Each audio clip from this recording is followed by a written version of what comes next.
Bonjour à tous, j'espère que vous allez bien. Aujourd'hui je vous retrouve avec une nouvelle vidéo où on va parler lecture. Encore une fois, un petit peu comme je l'avais déjà fait avec l'automne, j'ai décidé de vous faire une liste de ces livres que j'aimerais lire tout au long du mois de décembre pour l'hiver, pour Noël, les fêtes de fin d'année et tout ça.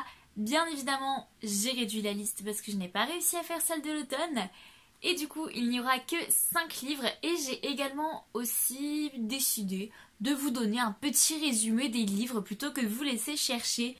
Je vais pas vous mentir, il s'agit des résumés que l'on trouve sur le site Babelio quand on tape le nom du livre. Je n'ai pas encore lu les livres et du coup, je ne peux pas vraiment vous donner de conseils ou d'avis ou de résumés tout simplement sur ces livres, autres que les résumés qu'ils sont déjà écrits.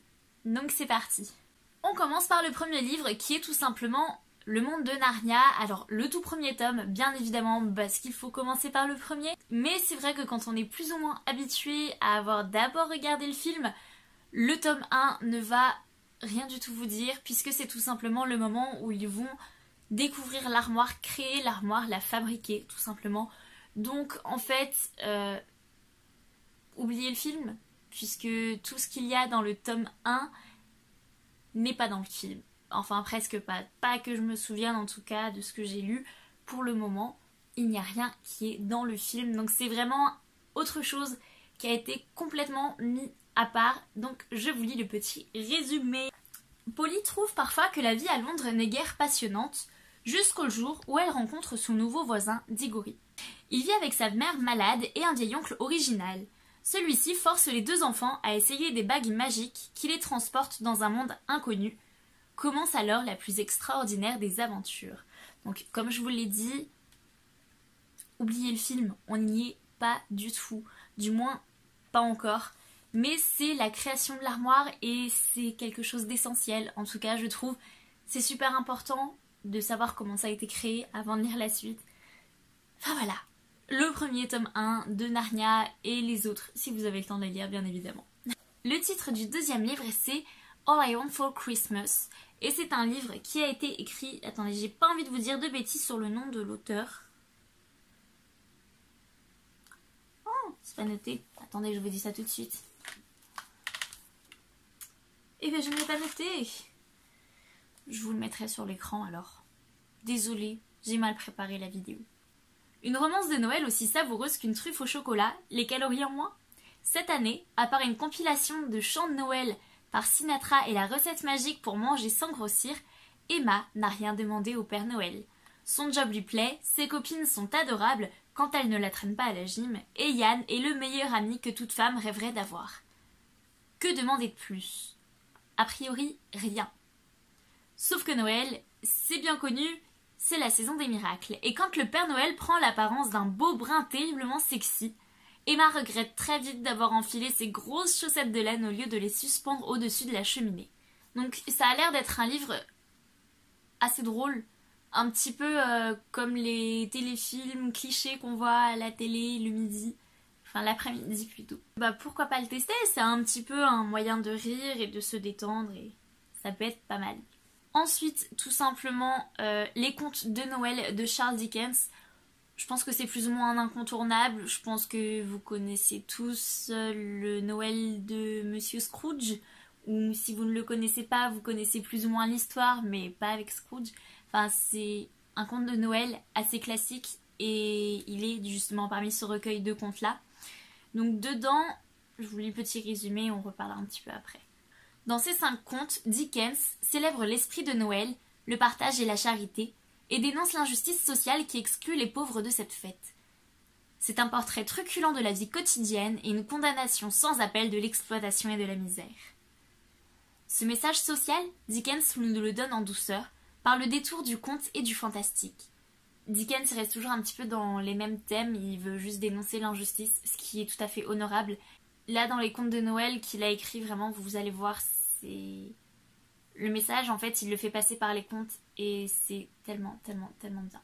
Mais vraiment, je suis sûre que la plupart d'entre vous connaissent le Noël de Monsieur Scrooge. J'en suis persuadée, c'est obligé. Le 4e livre que j'aimerais lire pour ce Noël, c'est L'Arche de Noël de Romain Sardou. Il a écrit énormément de livres sur Noël quand j'ai cherché les livres que je voulais lire dans mes listes. Et je me suis dit que celui-là, ça pouvait être pas mal de le lire parce qu'il y a des êtres magiques dedans. Et du coup, je me suis dit que ça pourrait être vraiment, vraiment, vraiment pas mal de le lire. Donc, je vous lis le résumé et on voit si vous l'ajoutez vous aussi à votre pile à lire. Londres, hiver 1858. Amaury, un garçon de 8 ans, porte des seaux d'eau à travers les rues glacées. Pour survivre, l'orphelin doit assurer l'entretien des abreuvoirs dans un quartier élégant de la capitale. Le soir, Amaury se réfugie dans les combles d'un club très sélect. Là, il a chaud, se sent en sécurité, et peut sommeiller en écoutant les conversations des lords et des baronnets. Un jour, pourtant, des éclats de voix le réveillent. Un brave homme, brandissant un grimoire auquel il semble attacher le plus grand prix, subit les invectives des notables déchaînés. Le sujet ? Les fées, les lutins, tous les êtres magiques et leur subite disparition 1000 ans plus tôt. Ça a l'air génial à lire. Le tout dernier livre, c'est tout simplement Flocons d'amour, qui est un recueil de contes également, enfin de contes, de nouvelles plutôt, écrit par 3 auteurs, dont John Green, Maureen Johnson et Lauren Miracle, je pense qu'elle est anglaise elle aussi, comme les 2 autres. 24 décembre, nuit des miracles ou des catastrophes. Une terrible tempête, un train bloqué dans la neige. Gracetown. Tous les voyageurs descendent. Gracetown. Bourgade perdue au milieu de nulle part qui vous ferait presque oublier le repas de Noël.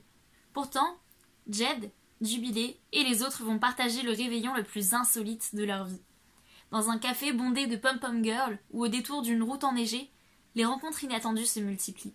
Les couples se font, se défont et se refondent, louvoyant entre les flocons. Les flèches de Cupidon qui pleuvent sur la ville ne laisseront personne de glace. Celui-là, j'ai surtout voulu le lire parce que j'adore John Green.